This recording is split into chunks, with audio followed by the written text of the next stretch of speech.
Welcome back. This is By the Book, and we're your married relationship coaches. I'm Sent. I'm Sel. And today we're talking about Married at First Sight, Season 18, Episode 13. I think that's right. Wanted to go back, take it back with you guys to something we used to do before with a sidebar. This is regarding an issue that's come up with Emem and Ikechi. Yeah. This is a good one to do because I pretty much feel their relationship has run its course. But something that they've chosen to do, whether it be by the guidance of the experts or just came up for Ikechi on his own accord, they decided to go backwards and try to date again from the beginning. So the question I had, and I'll put it to you, Sal, to start us off, is do you feel like that's a viable option for a married couple to go from that like marriage phase, wherever you're supposed to be in your head, in your relationship, and walk it back to we're now dating each other? And this is the mindset we're going to begin with, approach it from here and go forward. I do, before you start, I do understand why Ikechi felt like that, because he felt like, you know, I guess if we take him at his word, things progress too quickly to go from 0 to 100, from not knowing you to we're married and we're in this full-on commitment, was difficult for him to process. There's a lot of other things that were going on with them, but if we just take that in its own little bubble, I do think that that's an understandable way for one to feel who's on this show. And can you then kind of put the toothpaste back in the tube and try to start over at the dating phase that you entirely missed because you're on Married at First Sight? Interesting. Yeah, you know what? I'm a firm believer in that. What starts out a relationship, you have to continue that process in order for the relationship to be successful. If y'all looked at any of our former videos, our videos from the past, I will say that in a way that the relationship starts, you basically have to continue that, because once you don't, then that's when the relationship, it kind of like begins to, go a little bit crazy. And so for them, they never had this whole dating process. Right. And so they just got married, and so they're together. And so I would say they should have been dating, even though they got married, because in the beginning I like the word court better than date, but they should have been dating, courting, and they should have been going through this process, building a good foundation with one another, and then continuing that dating process, that courting process throughout the relationship. And so whatever you had to do in the beginning to get that relationship strong, then yes, you have to continue it. Now with Mr. Ike, you don't move out. You don't leave the relationship to quote unquote date. So that's my spiel. What about you? How you feel about this? That's tough. I mean, I get it, but I get it in this very narrow, unlikely scenario that they find themselves in. Like, I don't think that necessarily like a couple who is married in the traditional sense that we see here in America, having already dated, having chosen one another, having gone through like this lengthy dating process already, and then choosing to get married, getting married, starting your marriage, and then be like, right, you know what, let's rewind this and let's go back to dating. It's a little bizarre, but that's not what they had. So do I feel like Emem and Ikechi could have done that? Maybe, but they're bitter, right? Like they both have like a lot of anger and frustration and distrust for one another and hostility in there. And so you can't, if you think about it practically, would you date somebody that you had all of these negative feelings about? You wouldn't. You would be like, thanks for dinner, but you wouldn't see them anymore. So it's not going to, and we already have seen the previews as of you, it's obviously not going to work but it wouldn't have worked anyway, even if nobody like showed us next week's episode. It's, you can't date from a point of hostility and bitterness and think that it's going to go in any kind of positive direction. There was no positive direction to be had. Yeah. So in that sense, I suppose a couple that is struggling and wants to rekindle something or initiate something that maybe should have been there but was never there, or something of that nature, then maybe they can, as you said, incorporate dating into what is already their married life. Yeah. And try to rebuild or begin to build some sort of a dating type of mentality within that relationship that would help better their understanding of one another, their communication, or whatever it is that you feel that you gain and build up during the dating process. Yeah, I agree with that. You know, it's so strange. Like you said, all of those negative emotions that they both are experiencing, it's so strange for me that you can have so many different negative emotions that obviously look like they run deep with someone who you barely know. It's amazing to me to like you said, to see them run the gambit of complex emotions within a couple of scenes. You know, and that's so funny. I'm surprised you say that because I feel like as between the two of us, I'm the one who's like, well, you know, who cares what they do? You don't even know this person. And you're more like, you know, well, that hurt his feelings, or that hurt her feelings, or that was real. You know, like it feels like we've swapped bodies or something like that because, yeah, you know, I would definitely expect you to more so empathize and understand when people have these deeper emotions and hostilities toward one another, not having met before. And I'm like, where is it coming from, you know? Well, I understand, you know, when someone has been rejected, that begins the resentment process, and that leads to anger, and that leads, I sound like Yoda from Star Wars, but you know, it's a steps. I know you don't watch those movies, but it's just steps within there. You know, you just don't jump automatically to anger. It begins with something, and usually it is rejection. Okay. And so I do understand that, but to see him show up at that ice cream place and to have that look on his face, as though he's eating sour grapes dipped in lemon juice. I don't know. It's just, man, it's like you hate this woman. You barely know her, you know? And we've seen everything kind of like happen, how he's been treating her. And so I can understand why she would be a little bit standoffish, you know, with him, because I don't know where the next blow is coming. You know what I'm saying? She doesn't know where the next hit is coming. What's going to set this guy off?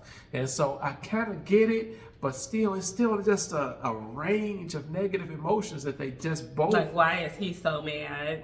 Really him, yes. I can tell you why. Because he's just there so he won't get fined, right? Like, and I would be mad. So he's mad too. because they made him go. Yes, Oh, I would be goodness. mad too if I felt like I don't know what the contract looks like. You know, we've talked about this before. I don't know if they get fined or they were going to get paid and then they won't get paid at the end. I don't know exactly how it goes, but there's obviously some sort of penalty attached with not completing the terms of the contract. And if I had to spend my time, waste my time with somebody who just set my teeth on edge for whatever reason, I would be mad too. I would. And, you know, I probably would be like, I don't care what the penalty is. Unless it's something absolutely outrageous, I'm not going to subject myself. Time is precious. My energy and my mental health is precious. And I'm not going to put myself in a position where I have to do that if I'm going to be miserable. I'm not going to show up to date somebody that I don't want to be in their presence. Yeah. Not doing that. I'm not coming up with that as an idea. I'm not going to follow through with it. None of those things are going to happen. So, you know, just to go back to the original question, you know, can you go back and date? Both people have got to be on the same page, and they've got to approach it from a positive frame of mind, from the frame of mind of we're going to go back, we're going to be here, we're going to date, and we want this to be successful at the end. Yeah. It's pretty much like the only way that would be successful is if one or both of them got hit over the head with something and woke up with amnesia, and then, this was your wife. Oh, really? You know, and then you maybe can formulate a new opinion of her because you didn't have like that memory of what you had before. But coming from where they're coming, it is literally impossible for them to achieve what they are stating that they're trying to achieve from this. And Emem sitting there saying, I don't know, we'll see. You'll see what? Like, what are you waiting to see? Yeah, and you just throwing out random, ridiculous questions. You know, what brings you joy? Come on. That was him who started that, right? Like, yes. Well, what brings you joy? I mean, it just. That's probably something that he would ask maybe on a regular day. I mean, yes. And so he was trying to do what he would normally do. Like he's playing the role. Yeah. The problem is that he doesn't care what brings her joy. You know, like it doesn't matter to him one way or another because the date in itself is bringing him misery. Yeah. And it's bringing her misery. It's painful. Yeah. They have been painful to watch since like what, week 4, week 3? It's and that's what kind of makes me so upset with the experts. I mean, because they sat down with them and there was no, let me pull this guy to the side and let me see really where your head is, and also let me tell you about yourself just a little bit, because you got a blind spot, you know, with how you're seeing yourself in this would situation. It matter? It probably would not, but still, it still should have happened, because you know what, Ike, you're not a good guy. Matter of fact, you're a bad guy. You know, and sometimes people need to hear that. I mean, flat out. And I know we live in a politically correct, you know, type of country, right? Well, sort of, kind of. And so we kind of like, you know, we don't want to tell anybody when they're doing something wrong. You know, we don't want to correct people a lot of times, but that's their job. That was their opportunity to really like grab this guy by the hand and say, hey, do you like her or don't you like her? I don't care. You're wrong. The way you're acting, the way you're treating her is wrong. Period. And I think they missed an opportunity to kind of set it straight. Maybe did, but I mean, you have to validate some of his feelings because some of what he's saying is understandable. At least I think I can understand some of the way he feels.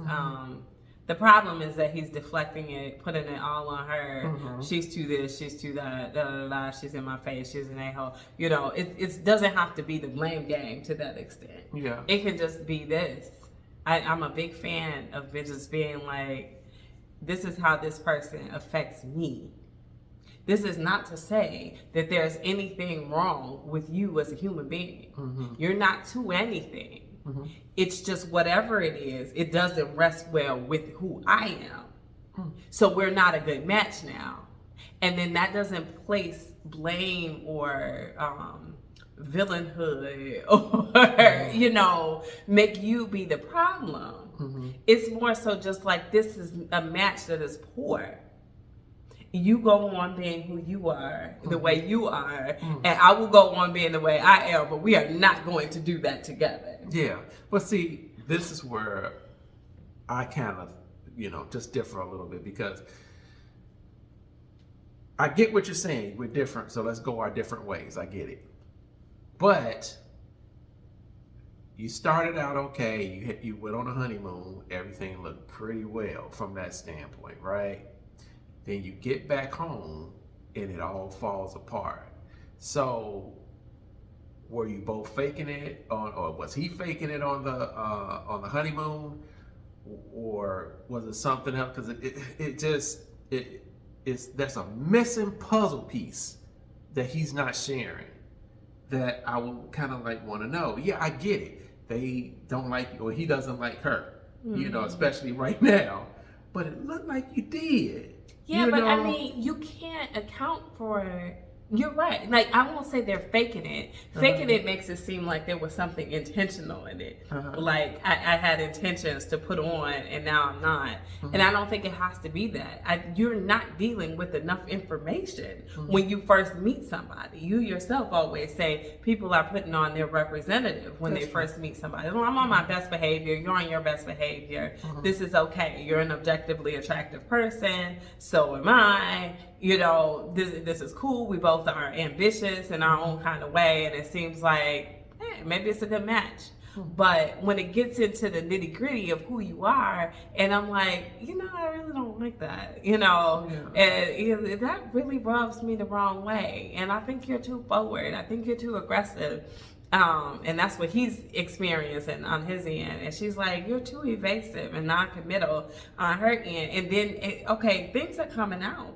Facts are coming out that I don't enjoy anymore. Like, this isn't surface anymore. I'm getting underneath the surface, and what's underneath the surface I don't like.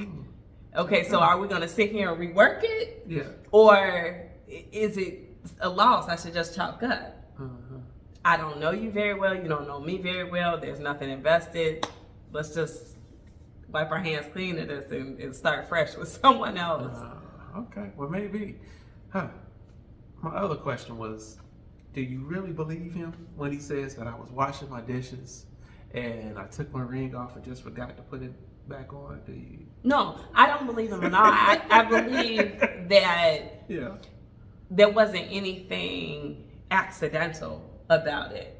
I think he did that deliberately to send a signal to her of where his headspace was with this relationship. He sent a signal. Yeah.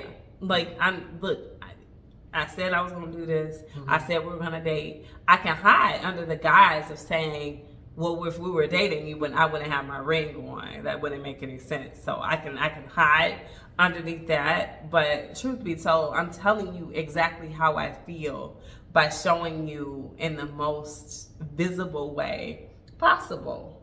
I don't even have to say anything. By having my ring not on my finger. This is what I think of the commitment. So why not tell the truth? Why not just, if I'm sending the signal, why don't I just verbalize it and say, I took my ring off because I don't want to be married anymore or whatever. I mean, why not? So he won't get fined. He can say that. He can probably say it, but I mean, it's going to probably spiral and end up, with them going ahead and getting a divorce early, which isn't allowed. So that's one thing. Two, as you like to say, and I believe usually less than you do, but I'll apply it here, is that he doesn't want to look like the all-out bad guy. There's plausible deniability in him being like, oh, I was washing the dishes, I forgot. If I sit here and say directly to you, I left my ring off because I'm not in this thing anymore, there is no more deniability. That is a very direct statement. And one thing we learned about Ikechi from very early on when they first started having conflict is that he's not a direct person. He will beat around the bush. He will be evasive to direct questions. He just doesn't. Emem is a straight shooter, and he's like the opposite of that. He's going to kind of leave things up to your imagination and let you do the guessing. And there he goes again. Yeah. And you said he's an alpha? Is that what you I call think it? that yes. I think there is alpha in his personality for sure, because he likes to be the dominant person. And I think with her, he's concerned. See, him being evasive does not make him not an alpha. It just makes him not a good guy. Yeah. Right? Like, I think that he feels there's strength in that because you don't know what he's thinking. He knows exactly what he's thinking. But if he approaches women in that way and he's like, hey, well, I'm going to be non-committal. We've all seen men like this. I'm going to be non-committal, but I'm going to say just enough to keep her on the hook, and she's going to think it's here or there. And I never really even had to say the words. She just drew her own conclusions. And hey, if she was wrong and then she finds out I'm dating someone else, so be it. I think he's a beta trying to be an alpha. It's possible. I see no leadership. I see him trying to take command, but no, absolutely not. I mean, you can't even express what's on your mind, So no, absolutely not. I mean, and then I'm kind of like, she wanted someone to lead her. She was looking for an alpha. And so, with that being said, she was open to being led. But a guy like him, where is he going to lead her to? I mean, exactly. Where would this type of person with their emotions up and down, I like you, now I don't like you, I want to be married, now I don't want to be married, where is he leading her to besides a roller coaster? That's the thing, though. I think when an alpha bumps head with another alpha, somebody's going to emerge. There's not going to be two alphas, right? Somebody's going to emerge as that alpha. She's an alpha woman as well. And the problem is that he didn't feel like, we're going way in another direction in this video, but hey, he did not feel like he had enough of whatever he usually uses to establish his dominance. He didn't have that over her. So if he used his success or his money or his ability to be articulate, I think he's like in education and things like that, if he wasn't smarter than her or more well off than her or have more things or more life experience than she had, well, now you're right. Where is he going to lead her? Can he lead? He doesn't feel confident in that. He doesn't know any other ways that he can lead. So all those things have been taken away. And that is a direct blow to his ego because of the type of person that he is. Okay. All right. Well, again, I don't see alpha. I see a moody teenager. That's all I see. Wrapped in this 40-something. I think we would have seen a different person if he wasn't with MM. As would most of these relationships. You match them up with a different person, you get a different experience. So, I mean, we would have seen something different. They only get one shot at it, so this is what we got. So she out-alphaed him. She out-alphaed him. Wow, look at that. So, anyway, guys, please answer our original question about whether you think relationships can go back to a dating phase if you kind of need a reset, or if that's wholly impractical. I think more so in real relationships to go that far backwards, probably more difficult than in this married at first sight. Ideally, but with them, with that amount of hostility, my opinion is it wasn't going to work anyway. But we'd love to hear your thoughts on that. We've talked about a lot of different things besides that question. So if you want to hop in on any of those other opinions that we have, please feel free to do that. Anyhow, that's about it I have for them for today. Okay. Yeah. So we'll let you guys go with those thoughts. Like, share, comment, subscribe, and we'll talk to you guys soon. Bye.